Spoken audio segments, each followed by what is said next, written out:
Hello everyone. Over at Komand, we are developing a cybersecurity orchestration tool that enhances the function of security teams by adding automation to the mix. So what we do is we can convert the manual and monotonous tasks that teams perform in their day-to-day operations into automated workflows.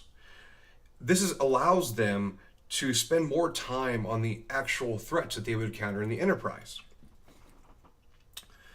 By these automated workflows and these manual tasks, we're talking about creating tickets, sending emails, checking log files, scanning emails for viruses. And it turns out a lot of these things can be done in a repeatable way, and with repetition, we can automate. So if it makes sense to organize something in a flowchart, right, we can represent it as that kind of data structure. What we can do is we can orchestrate it or automate it in software, allowing these companies to save a lot of time and spend more time focusing again on the real threats. So let's take a look at an example of this with our product.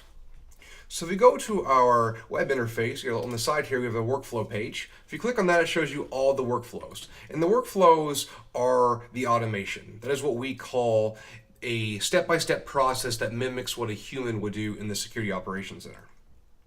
We're going to click on the phishing investigation workflow right here. We'll open it up. And what this is a common workflow that companies will have. There'll be a security@company.com mailbox. And what's supposed to happen is all the employees are supposed to forward sketchy looking emails that resemble phishing attacks to the security team at this mailbox. And the team manually investigates these email messages for information and intelligence. So what we can do, since this is a simple workflow that can be automated to save teams time, we actually have a number of plugins in our product. Each plugin does a simple task, and these plugins chained together allow us to automate that workflow. So the first plugin we have right here is the IMAP plugin. It speaks the Internet Message Access Protocol, and what it does is says, hey, is there a new email? Hey, is there a new email to the email server? When there is a new email, what it will do, it will pass the contents of the email down to the next plugin. And this particular plugin is the Team Chimera Malware Hash Registry. What it does is it looks up the file in the email attachment and asks if the hash of the file is in the malware database.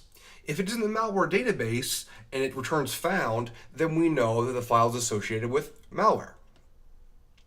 What we can do next is we can then take the email and pass the contents to the URL extractor plugin, which has an action called parse URLs. Parse URLs uses a regular expression to grab URLs out of the body of the email. For each one of those URLs, we can skip down here to this step, and this is the virus total plugin. It has an action called scan URL. And what we can do is we can take the URLs that we parsed out and we can pass it to the virus total plugin. And you can see this little arrow here, and basically what that means is it's repeating. So for every single URL it passed, it executes this plugin one time for the scan URL action. Then what we can do is we can also grab, for the X number of URLs that were passed in, grab the reports for each one of those URLs. And this again uses the virus total plugin, but the fetch URL scan report action. So we collected all the URLs, and then we actually make a decision. In our workflow, we say, hey, if there was a match found inside the fetch URL reports, then take this path right here. And then we name the path escalate, and what this would do would post a message to the Slack channel. It could also create a ticket and assign it to an analyst, send an email, communicate over IRC, whatever you guys use for a team would use for their internal communication. Otherwise, don't do anything. And we could go further, we could add more actions if we wanted to. Maybe you want to do a second lookup. Simon is an open threat intelligence service, and we have a plugin for that. We could say, Simon, do another URL lookup, all right?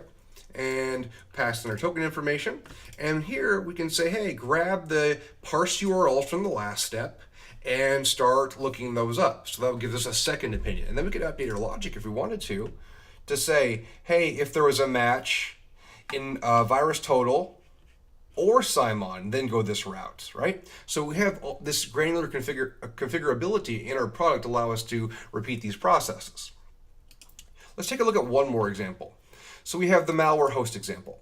So this uses an intelligence script that is available online. If we actually open up our server or our list of files here, malware hosts, malhost, I think it is. Yeah, there it is right here in my history. You can see that there is a tab separated file called malhost.txt from Mahemic Labs. And in this particular workflow, what we're doing is we're using an API trigger to kick off a download. So if we open up this, you can see that this trigger takes a domain, a type string, and gives us this nice little curl request. So I'm going to go ahead and copy that into my terminal right here, because we can actually use that to kick off this workflow. And I'll go ahead and hit cancel, because we're not going to edit this. We want to grab what it had. And then what we're doing next is we're using the get URL plugin to download the file. And basically we just point this plugin when we configure it to the mahemiclabs.txt file on the internet. The contents of that file is downloaded and then passed to the TSV plugin, the tab separated values plugin. And it has the ability to pick out which fields it should filter out. And we want to keep the first field, which is the list of bad domains, right? Easter.ene.jp, very sketchy looking. So we want to find matches there. Then we pass it to our grep plugin, which allows us to match a string. And then based on the results of the grep plugin, if it returned true or there was a match found, then we want to take this route. We want to do a whois lookup on the domain and grab some more information if it's available. Otherwise, we don't want to do anything. So what we're going to do is test this out. We will go and we'll grab this sketchy looking domain here, and we'll pass it into our API trigger. Right? Hit enter, and you can see that it published the event to the queue. And then if we go back and go to jobs and click on running, there is a job currently running. Now it's done. And we go a few seconds ago, we can click our job, and here's the results. This is what the analyst would see. It says, oh, someone submitted this domain to get URL. It downloaded the file. You can actually download the contents you want. We pass the file to this TSV plugin, and it spit out a new file, base64 encoded, so we could pass it to the next plugin. And that was passed here to the grep plugin. The grep decoded it and found a match right here. It says it got one match. It matched one time in the file, and the match was returned as, since it was found, true. Then we take that information, we pass the domain to the domain lookup plugin, but didn't get any information out. And then we try to do a domain lookup results for in a Python script to take a look if there's country found or abuse email, but there wasn't. And the final results were printed to our Slack channel. So we go over to Slack here and go to the demo. You can see at the bottom here, we actually just had something posted to the channel. It says found that sketchy looking domain in the malware domain list, but it wasn't able to recover any country or abuse information, right? Well, there you have it, guys. 2 useful but simple examples of security automation. Now, it's important to know that Komand doesn't replace any of your existing tools. It doesn't replace your IDS, doesn't replace your application firewall or your ticketing system. What it does is it utilizes what you already have. And that's one of the important points of Komand, is we take what you already have, your existing infrastructure, and we write the code and package it up into plugins to talk to all your tools. This allows your security teams, which may have no experience in coding, to be able to produce useful automated workflows without programming experience. And that's really the power of Komand.